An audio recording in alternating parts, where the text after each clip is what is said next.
Hey, Rich Schwartzman here. I thought I'd record a quick video to go with the service-based selling workbook. If you're anything like me, you kind of don't like long-winded, fluffy stuff. So I'm just going to crack on and just talk through the workbook so you can just get on and use it.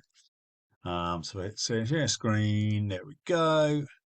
Okay, service-based selling. So the background to this, just so you know, is I have kind of been on the wrong end of various sort of selling techniques, whether it's double glazing, replacement windows, used cars, whatever it is. And it's just like, I just honestly makes me want to puke in terms of how sales is approached. It's very transactional, it's very pushy, it's very much about the money in the sale for the person who's selling the product or service.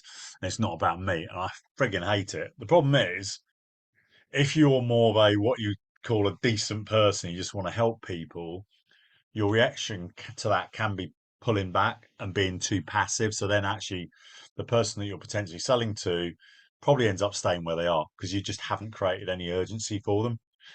So actually you're not, that's the other way of not serving them, is the opposite of being pushy, which is being passive. So I'm very much about conversational selling. Uh, we don't leave things in maybe. I'll explain a bit later on about why that is. And it's about a process that really serves the client.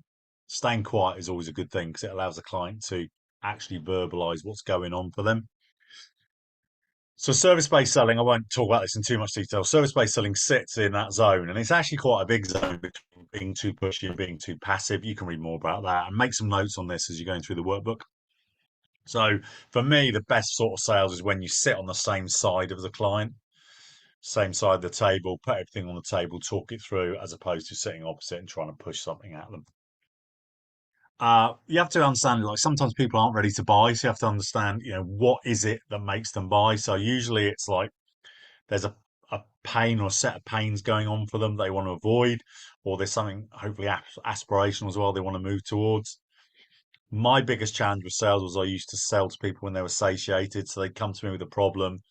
I'd fix the problem, feel really good about it. They feel good about it. I'd ask them if they wanted to buy my services, but they didn't feel like I had anything to work on. I like solving problems. So if I do, I then say what's possible for you, and then we expand out the possibility. So I would then talk about my product or service when they've expanded back out into possibility, as opposed to I'm kind of resolved.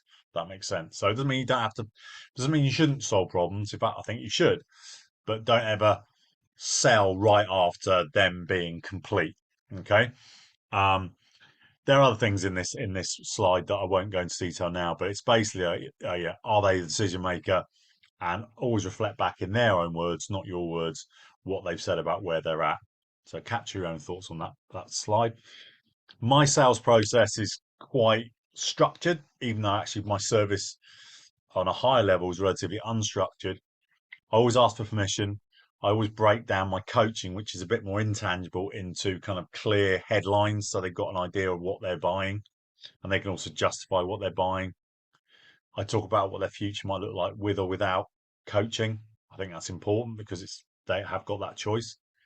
I talk about my ways that I choose my own coach or guide. I talk about what commitment I require from them.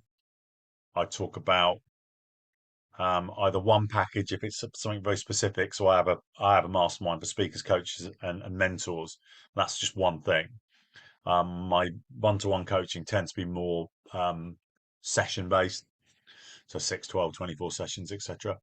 And the most important thing about sales is silence. Actually, just once you've told them what their potential investment is, you need to be silent. Make some notes on that, please. Do it your way. Don't have to copy me. Outcomes are either no, which is great because you can learn from that if they're prepared to explain why it's a no. Not yet. Put something in the diary. Might be 3 months, might be 6 months, might be 12 months away. But get something in the diary. Get them to commit to that if they want to have another conversation. You'll find out then whether it's a not really a not yet. It's actually just a nice no. If they need to talk to someone about it, coach them through that. If they need to think about it, actually, first of all, just what benefit are they going to get from thinking about it? But if they genuinely do, then ask how long and book in another call, ideally in a week. Don't try and sell in an email or something. Always sell in a conversation. If there's a yes, but just coach that but. So you really want to uncover any sort of hidden objections or issues. And then if it's a clear yes, just take them through what the invoicing, payment, etc. looks like, because then something else might come up that they haven't talked about yet. So those are the possible outcomes. The worst one outcome is maybe, and sometimes you can get almost trapped into this because it's your job really as sales is to create clarity. Is it a clear no for the client? It's a clear yes for the client. It's also actually your job in sales to find out whether you want to work with that client. So that it might be it's a no from you. Um, if someone says maybe to you, they're probably actually it's a long term no, and they'll just stay where they are. But they kind of there's this confusion space. Um, Maybe definitely tricks your brain thinking it could be a yes. So then you kind of almost clog up your sales funnel with these maybes. So your action from this slide is to go away and look at any maybes you've currently got and just clean them up. Help the client get to a yes or no. That also benefits you by having a clear yes or no.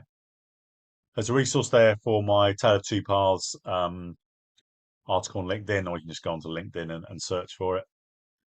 Service-based selling. So if there's something here, if you're someone that wants to create a six-figure service-based business, and this is like, oh, this is quite interesting, I'd like to talk more about it. Then there's a link, canley.com/richwaterman/30, booking some time with me. We'll have a chat through it. You know how I might potentially sell to you. I'm not going to do it on that call. I'm just going to find out where you're at in your business, where you're at, where do you want to go to. And then if we think there's a good fit, we'll book in a call, which would be a sales call along the lines I just talked about today. Okay, great. Thanks for listening to the video. Hopefully that was a nice short, sweet version of service-based selling. And watch out for future videos in future weeks. Bye for now.